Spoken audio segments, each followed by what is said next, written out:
तो दोस्तों आपका तर्क आईएएस पीसीएस चैनल पे मैं अंकित सिंह। दोस्तों जो रिवॉल्ट ऑफ 1857 है वो एक अनसक्सेसफुल रिवॉल्ट था। लेकिन वो एक अनसक्सेसफुल रिवॉल्ट क्यों था? क्या वो यूनिवर्सिटी इस्टेब्लिशमेंट एक्ट 1857 की वजह से था? जो यूनिवर्सिटी इस्टेब्लिशमेंट एक्ट 1857 न्यू रहती है गवर्नमेंट ऑफ इंडिया की 1858 की, ये चीज हम आगे जाके देखेंगे। हमने अपने पहले लेक्चर में देखा कि जो गवर्नमेंट ब्रिटिश गवर्नमेंट ने एक्ट पास किए थे उसको टोटल दो पार्ट में बांटा गया था। पहला पार्ट था कंपनी रूल, दूसरा क्राउन रूल। कंपनी रूल लागू होता है after battle of Buxar. Battle of Buxar जो होता है 2 अक्टूबर 1664 को। उसके बाद होती है ट्रीटी ऑफ इलाहाबाद। उसमें ब्रिटिश ईस्ट इंडिया कंपनी को मिलती है दीवानी राइट्स। उस दीवानी राइट्स को रेगुलेट करने के लिए आता है रेगुलेटिंग एक्ट। रेगुलेटिंग एक्ट क्यों आता है? क्योंकि जो गवर्नर्स रहते हैं बंगाल के, उनके ऊपर कई सारे करप्शन चार्जेस लगते हैं। वो उस करप्शन चार्जेस की वजह से ब्रिटिश ईस्ट इंडिया कंपनी को ब्रिटेन की पार्लियामेंट में क्रिटिसाइज किया जाता है। रॉबर्ट क्लाइव, हमने ये भी देखा कि रॉबर्ट क्लाइव के ऊपर कई सारे चार्जेस लगते हैं। फिर चार्टर्स एक्ट आते हैं, डुअल गवर्नमेंट्स आती हैं, डुअल गवर्नमेंट स्टैब्लिश की जाती है कई सारे एक्ट के थ्रू। यहां तक हमने देखा, लेकिन उसी वक्त हो जाता है रिवॉल्ट ऑफ 1857। रिवॉल्ट ऑफ 1857 होने का मेजर कारण क्या था? पॉलिटिकल कारण ये था कि डॉक्ट्रिन ऑफ लैप्सेस लाए जाते हैं, सब्सिडरी अलायंस लाई जाती है। ये पॉलिटिकल कई सारे प्रिंसली स्टेट इसको एक्सेप्ट नहीं करते हैं। दूसरा कारण रहता है इकोनॉमिक्स।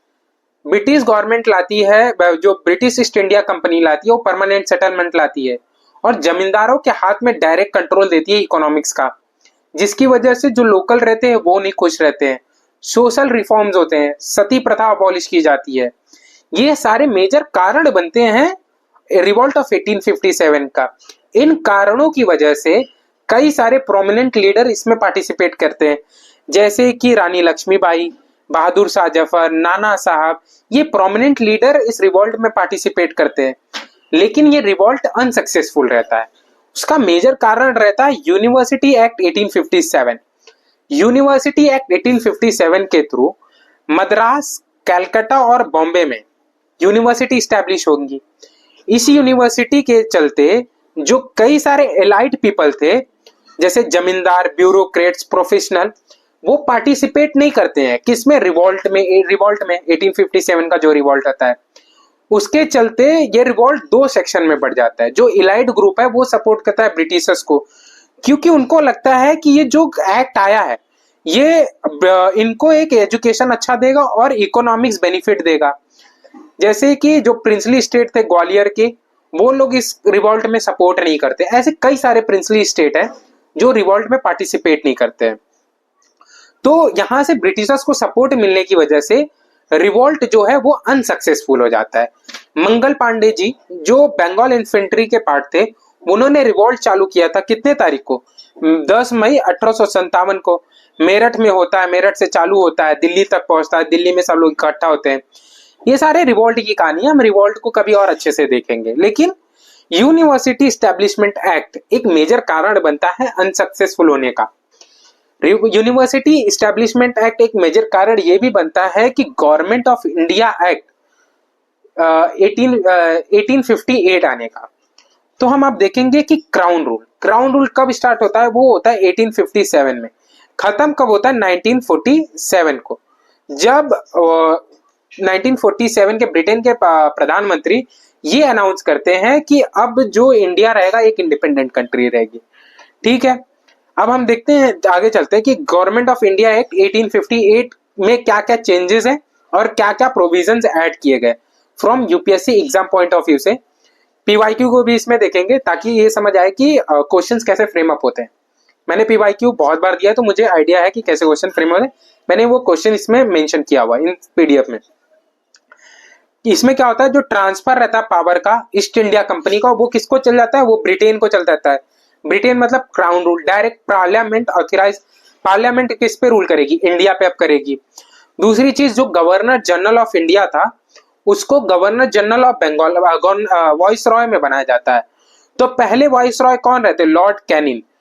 कब बनते हैं? 1858 में पहले वॉइस रॉय बनते कौन? Lord Canning.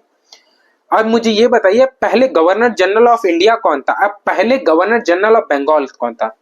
चलिए गवर्नर जनरल ऑफ बंगाल तो मैं बता देता हूं, पहले गवर्नर जनरल ऑफ बंगाल थे वॉन एस्टिंग। ठीक है, ये बनते हैं रेगुलेटिंग एक्ट के थ्रू। आगे चलते हैं, न्यू पोजीशन अपॉइंट होता है secretary of state. Secretary of state was created. ये क्या करता है, ब्रिटिश पार्लियामेंट, ये कैबिनेट के पार्ट रहते हैं, जो कैबिनेट रहती है ब्रिटिश पार्लियामेंट की, उन्हीं के मेंबर रहते हैं। ये डायरेक्ट किसको अपना रिस्पॉन्सिबिलिटी, ये डायरेक्ट ब्रिटेन में रिपोर्ट करेंगे।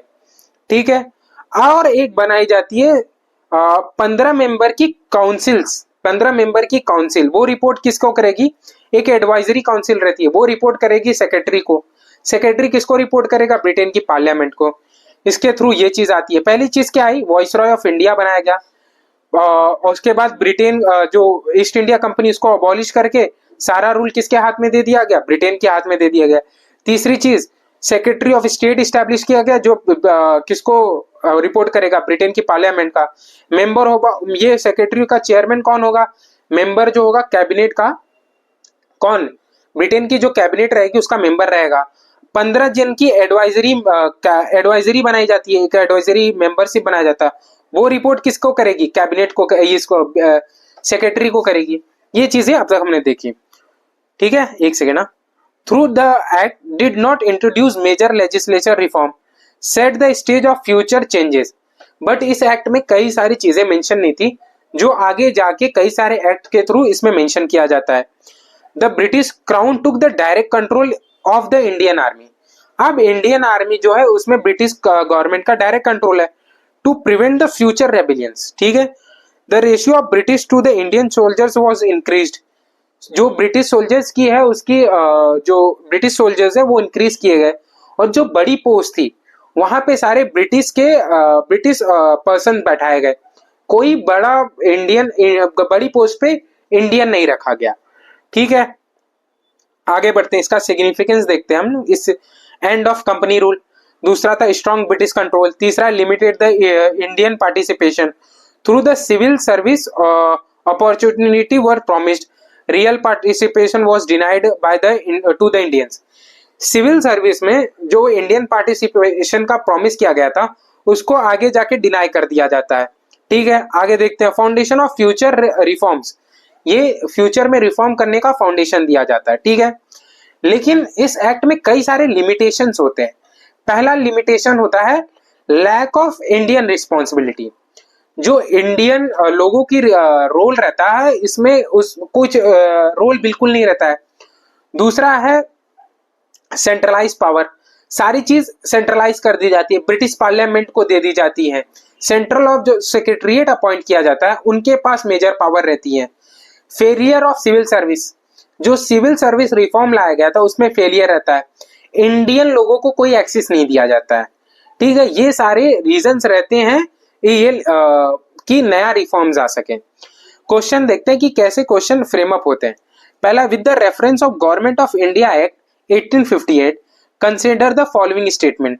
पहला, it abolish the court of director and board of control two of the East India company. ठीक है, it introduce the principle of federalism in India. तीसरा है, the secretary of state India was responsible for the Indian administration was the member of British cabinet. ठीक है, तो ये तो पहले दूसरा वाला गलत हो गया कि प्रिंसिपल फेडरलिज्म यहां से इंट्रोड्यूस नहीं हुआ था। पहला सही है क्योंकि कोर्ट ऑफ डायरेक्टर और board of controls, board of controls जो मैनेज करता था ब्रिटिश ईस्ट इंडिया कंपनी को, और कोर्ट ऑफ डायरेक्टर जो रिपोर्ट करता था ब्रिटिश पार्लियामेंट को, ये अबॉलिश कर दिया गया। दूसरी, secretary of state of for the India was responsible for Indian administration and was the member of cabinet, British cabinet. बिल्कुल सही, ये ब्रिटिश कैबिनेट का पार्ट था। ये क्वेश्चन आप सॉल्व करेंगे। आगे चलते हैं हम लोग, Indian council act 1867। Indian council act 1861 क्या चेंजेस है इसमें? The Indian council act 1861 introduced the important administration and legislature reform by the British India. The act expanded the Viceroy executive councils, including Indian member for the first time. जो एक member बनाई गई थी 15 जन की member councils member, उसको expand किया गया। 15 से कितना किया गया, 60 तक किया गया। इस 60 में इंडियंस भी इन्वॉल्व किए गए। एक ही मेजर रिफॉर्म्स हो गए, ठीक है। और Lord Canning appointed Raja of Banaras, Maharaj of Patiala and Sir Dinkar Rao as the first Indian member, ठीक है। इनको अपॉइंट किया गया इस मेंबर का पार्ट, कहाँ के, लॉर्ड कैनिंग ने अपॉइंट किया था राजा ऑफ बनारस, महाराज ऑफ पटियाला और सर दिनकर राव, इन लोगों को उस मेंबर कमेटी में पार्टिसिपेट किया, ठीक है। Restored the legislative power of Bombay Madras allowing them to make law local matter which lead taken away in 1833।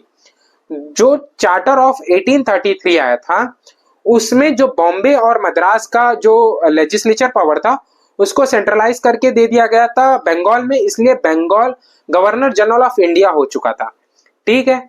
लेकिन इसको रिस्टोर करके वापस दे दिया गया मद्रास और बॉम्बे को, ताकि लोकल मैटर्स पे इन लोग खुद के लेजिस्लेचर कुछ कुछ कानून बना सके, ठीक है।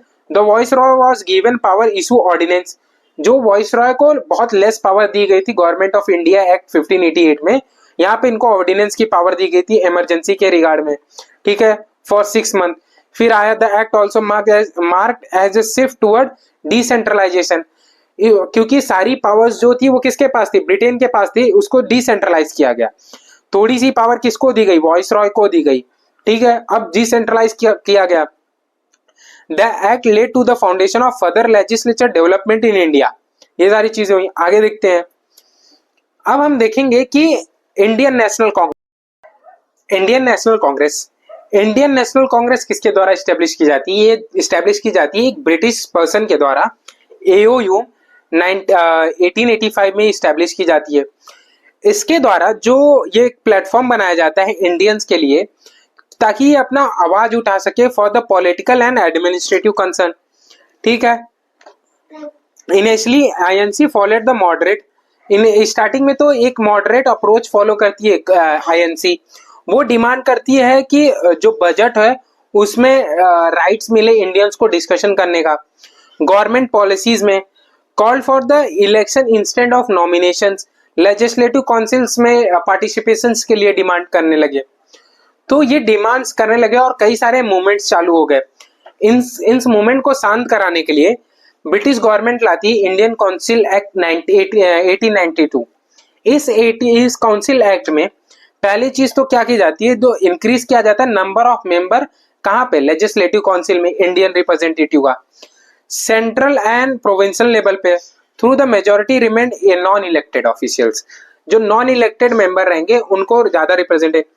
For the first time indirect elections होते हैं, वेयर इनडायरेक्ट इलेक्शंस होते हैं, Indians were allowed to recommend the member of council through the British government, retain the final decision.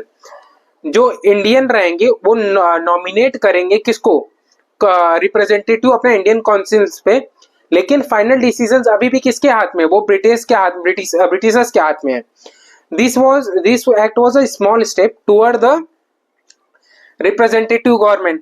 तीसरी चीज, the act expanded the function of councils, allowing the member discuss budget and the questions the executive through they had no real power influence the decision. जैसे कि British जो Indian national Congress थी, उसके demand थी कि हम लोग बजट पे डिस्कस कर सके। इस चीज का पावर तो देती है ब्रिटेन, लेकिन इस पे क्या बोलती है कि आप डिस्कस करते हैं लेकिन कोई पॉलिसी में आपका इन्वॉल्वमेंट नहीं रहेगा। सारा इन्वॉल्वमेंट किसका रहेगा, ब्रिटिश के, डायरेक्ट इन्फ्लुएंस आपका नहीं रहेगा। तीसरी चीज, this act marked as the beginning of Indian political participation, ठीक है। ये बिगिनिंग रहता है इंडियन पॉलिटिकल पार्टिसिपेशन का, ठीक है। अब जब ये एक्ट आता है, इसके बाद कई सारे मूवमेंट्स होते हैं। जो मुसलमान रहता है और हिंदू रहते हैं, ये लोग बहुत यूनाइट रहते हैं। तो ब्रिटेन की पार्लियामेंट ये डिसाइड करती है कि अगर ये यूनाइट रहेंगे और एक साथ चलेंगे तो ये सक्सेसफुल नहीं रहेगा इनका इंडिया में रहना।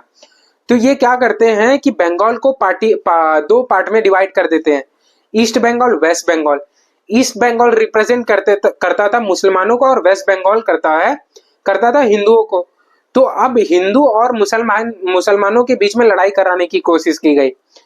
तो जो लॉर्ड कर्जन थे 1905 में वाइसरॉय ऑफ इंडिया, ये अनाउंस करते हैं पार्टिसिपेशन, बंगाल का पार्टिसिपेशन। इसके चलते स्टार्ट होता है स्वदेशी मूवमेंट, जो होता है 1905 से लेके 1911 तक। लेकिन इसी बीच जो एक आईएनसी की मीटिंग होती है सूरत में, होती है 1907 में, वहां पे कॉन्फ्लिक्ट हो जाता है किसके बीच में, एक्सट्रीमिस्ट ग्रुप और मॉडरेट ग्रुप। एक्सट्रीमिस्ट ग्रुप को जो रिप्रेजेंट करते थे वो लाल बाल पाल, ठीक है, इनके और इन दोनों के बीच में वो हो जाता है और सूरत कॉन्फ्लिक्ट होता है, जिसकी वजह से जो स्वदेशी मूवमेंट है वो दो पार्ट में बट जाता है और ये स्वदेशी मूवमेंट वीक पड़ जाता है। इसी के चलते इसका फायदा उठा के ब्रिटिश गवर्नमेंट लाती है इंडियन काउंसिल एक्ट 1909। ये एक्ट को बोलते हैं मॉर्लियो मिंटो रिफॉर्म, ठीक है। इंट्रोड्यूस किया गया, इसमें चेंजेस कुछ इंट्रोड्यूस किए गए। पहला, the act increase the size of legislative council. Legislative council की साइज बढ़ा दी गई बहुत, कहाँ पे, सेंट्रल प्रोविजन, सेंट्रल पे और प्रोविजन लेवल पे। However the majority of member will be appointed rather than elected, ठीक है। जो मेजर मेंबर रहेंगे वो नॉमिनेट होके आएंगे, इलेक्ट होके नहीं आएंगे। तीसरी चीज, for the first time it introduce the principle of direct election to the legislative council allowing the Indians to elect some of their representative. तो इसके थ्रू जो इंडियंस लोग हैं वो इलेक्शन चालू हुआ और इंडियंस लोग कुछ अपने मेंबर्स को इलेक्ट कर सकते हैं, कहाँ पे, ब्रिटेन की पार्लियामेंट में रिप्रेजेंट करेंगे इंडियंस को, ठीक है। The major feature of act was introduction of separate electorals for Muslim. इन्होंने वापस से ही दो टुकड़ों में करने की कोशिश की। यहाँ पे इन्होंने यूज किया separate electoral for the Muslim, मुसलमानों के लिए सेपरेट इलेक्टोरल यूज किया, ठीक है। The legislature power of the council was slightly expanded, allowing the member to discuss the budget and purpose of resolution, but they had no real authority over administration. Budget पे discussion करने के लिए authority मिली, लेकिन administration पे कोई direct over authority नहीं थी। कई सारी चीजें अभी भी इंडियंस लोगों को फुलफिल नहीं मिल रहा था, क्योंकि बार बार उनको तोड़ दिया जाता था। The act marked as the step toward limited self-governance, but was criticized for the not granting real political power in India. इस एक्ट के थ्रू कई सारी पावर इंडियन लोगों को दी गई, लेकिन अभी भी जो डिमांड थी पॉलिटिकल, जैसे रियल पॉलिटिकल पावर, वो अभी भी फुलफिल नहीं की जा रही थी। इसी के चलते यहाँ पे एक वापस से लूप होल छोड़ा जाता है अगला एक्ट लाने के लिए, और वापस से, जैसे कि इसके बाद वापस से एक्ट लाए जाते हैं गवर्नमेंट ऑफ इंडिया एक्ट 1919। इसमें कई सारे मेजर चेंजेस किए जाते हैं। The government of India act 1919, also known as Montagu's Chelmsford reform, was introduced and increased the Indian participation in the governance. It marked as the shift toward self-government and still kept unlimited power with the British. इसमें क्या होता है कि shift तो किया जाता है self government की तरफ, लेकिन जो मेजर पावर अभी भी किसके पास है, अभी वो ब्रिटिशर्स के पास ही है। जैसे इंट्रोड्यूस किया जाता है dyarchy of provinces. Provisional subject was divided into two part, reverse subject and transfer subject. तो रिवर्स सब्जेक्ट में क्या रहता है, जो अपने पास रखेंगे वो रखेंगे, कंट्रोल किया जाएगा गवर्नमेंट के द्वारा, और ट्रांसफर क्या किया गया, जो इंडियन मिनिस्टर्स के द्वारा किया जाएगा। जैसे मिलिट्री हो गई, इकोनॉमिक्स हो गया, जो पैसे का लेन देन अभी भी ये ब्रिटिशर्स के पास रहेगा। तो दो पार्ट में बांटा गया, रिजर्व्ड एंड ट्रांसफर, ठीक है। However governor retain the significance power. Bicameral legislature introduce या increase the Indian representation. More Indians were included in the administration, but the real power remained with the British officials. जो Indian representation है Indian councils में, उसको बढ़ाया गया, लेकिन अभी भी जो पावर है वो ब्रिटिशर्स के पास है। चौथी चीज, expanded the franchises. Separate electoral introduce किया गया, कहाँ पे, the system of separate electoral Muslim के लिए वो जारी रखा गया। इट एक्सटेंडेड, अब सिख के लिए, एंग्लो इंडियंस के लिए और अदर माइनॉरिटीज के लिए इंट्रोड्यूस कर दिया गया, ठीक है। लिमिटेड कंट्रोल दिया गया over budget. Establishment of public service commission and central public service commission was set up in the 1926। ठीक है, ये सारी चीजें हुई through Indian council act through government of India act 1919 के थ्रू। अब हम देखेंगे गवर्नमेंट ऑफ इंडिया एक्ट 1935, जो लास्ट एक्ट रहेगा, इंपॉर्टेंट है। ठीक है, इंट्रोडक्शन देखते हैं इसका। The government of India act 1935 was the longest and most detailed law passed by the British for India. It aimed to introduce the federal structure, expanded the provisional autonomy, and prepare India for the self-governance. However, it still kept unlimited power. Ultimate power किसके पास थी? Britishers के पास। तो इस act के through ये किया जाता है कि ब्रिटिशर्स ने इंट्रोड्यूस क्या किया? फेडरलिज्म इंट्रोड्यूस किया, एक्सपांड किया, क्या प्रोविजनल ऑटोनॉमी एक्सपांड की, पावर दी सेल्फ गवर्नेंस की तरफ थोड़ा सा मोल्ड किया इस चीज को। क्या क्या इस्टेब्लिश हुआ? Establishment of all India federalism. The act propose the federation of British India and princely state, but since many princely state did not join, this provisions were never implemented. All India federation की बनाने की कोशिश की गई, लेकिन कई सारे princely state राजी नहीं हुए, वो इंडिपेंडेंट रहना चाहते थे, इसलिए ये एक्ट ये चीज कभी इंप्लीमेंट ही नहीं हो सका। Provisional autonomy, directory was abolished and the provisional level and elected the Indian minister were given full control. जो इंडियन मिनिस्टर्स हैं अब उनको थोड़ी थोड़ी कंट्रोल, मतलब कंट्रोल देनी चली गई, चालू किया। कहाँ पे? प्रोविजनल सब्जेक्ट पे। अभी भी सिर्फ प्रोविजनल सब्जेक्ट पे फुल कंट्रोल मिला है, अभी भी सेल्फ गवर्नेंस का कोई नाम नहीं है यहाँ पे। However governor retain the special power, जो गवर्नर रहेंगे उनके ऊपर सारी चीज पावर रहेगी। Bicameral legislature, the bicameral system was introduced in more provisions, adding to the second house where needed. Expansion of separate electoral, separate electoral किसके लिए? Expanded to the schedule caste, women, other minorities. ठीक है, इन सब चीजों के लिए separate electoral establish किया गया। सबसे पहले मुसलमानों के लिए किया गया, फिर सिख के लिए किया गया और माइनॉरिटीज के लिए, अब वुमेन्स और माइनॉरिटीज के लिए भी किया जाने लगा। इंट्रोड्यूस डायरेक्ट इलेक्शन इंट्रोड्यूस किया गया। Emergency power for the governor general, governor general retain the extensive power to override the elected government in case emergency back down over. ठीक है, ये सारी चीजें हुई। Division of power, divided the subject into federal provision and concurrent list. 3 list में बांटा गया जो आज भी यूज होता है, federal provision and concurrent, central, state and concurrent list. इन 3 लिस्ट में डिवाइड कर दिया गया। तो क्वेश्चन कभी कभी बनता है कि जो ये 3 लिस्ट आई थी वो कौन से एक्ट के थ्रू आई थी? वो government of India act 1935। Even जो हमारा इंडियन कॉन्स्टिट्यूशन है वो मेजर पार्ट है गवर्नमेंट ऑफ इंडिया एक्ट 1935 का। इसका इम्पैक्ट क्या हुआ? The act introduce significant reform and felt short of grating for the self rule. ठीक है, कई सारी चीजें आई और इसके बाद गवर्नमेंट ऑफ इंडिया एक्ट 1947 आता है, इंडिया को इंडिपेंडेंस मिलती है। जो भी मेजर चीजें थी मैंने कवर कर ली। ये पीडीएफ आपको टेलीग्राम पे मिल जाएगी, आप जाके उसको गो थ्रू कर सकते हैं। ठीक है दोस्तों, जय